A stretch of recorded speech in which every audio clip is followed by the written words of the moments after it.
Hi, today we've got another one of our crafters top tips, and we are going to be using masks and stamps to create a bigger image. This is great if you've got a small stamp like so and you want to create a big, say this is one flower, you want to create a big bunch of flowers.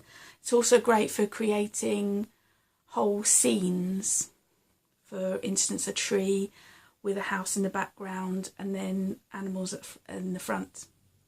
So we've got this flower and we've got the larger flower, and this is from the Paper Artsy Eclectica set designed by Emma Godfrey. So we start off with our main stamp. I'm going to use the big one. So we just ink that up.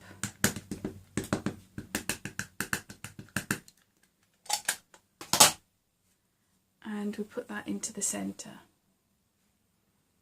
Nice even pressure.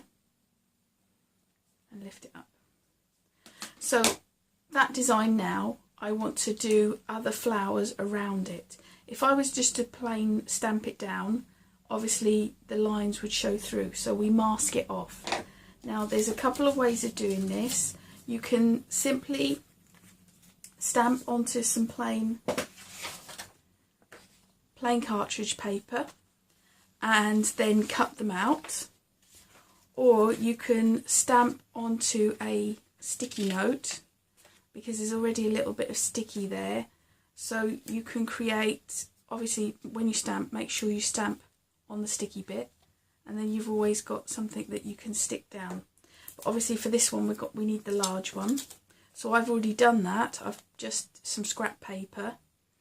And what I'm going to do is I'm going to use a Hermer repositionable glue. So this will rub off afterwards if any gets stuck on there. So just put a little bit on each flower.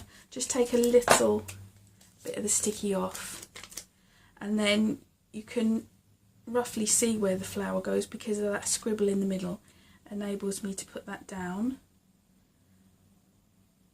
And as you see, when you cut out your mask, make sure you cut it really tight because you don't want to leave a gap over the edge, so you get a nice clean stamp for the next image.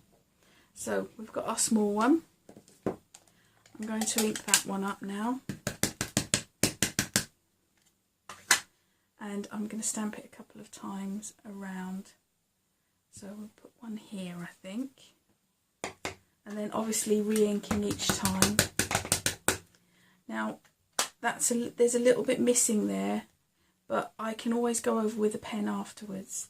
Now this one, I may want to just put another mask down there, so when I put my next stamp next to it, again, I'm always remembering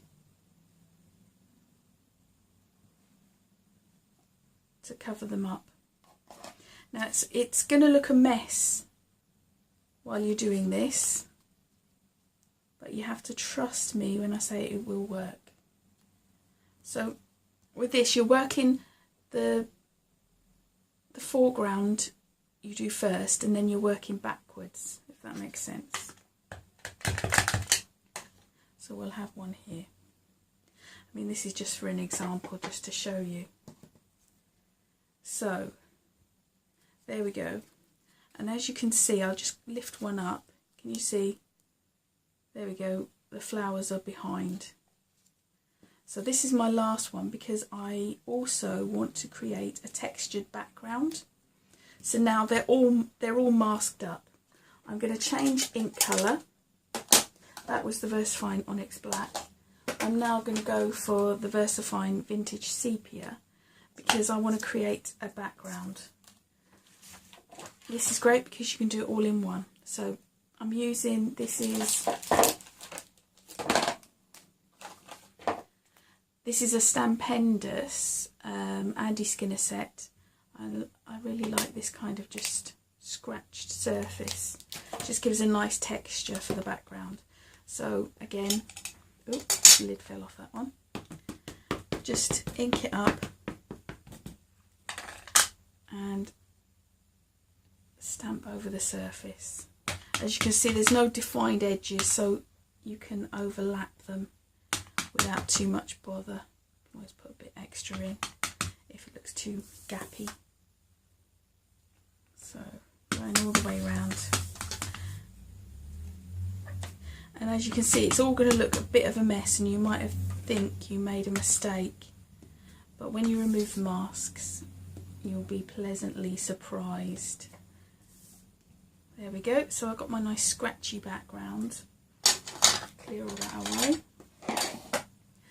And when I take my masks off, I've got a nice clean back, nice clean flowers, and the pattern just on the background.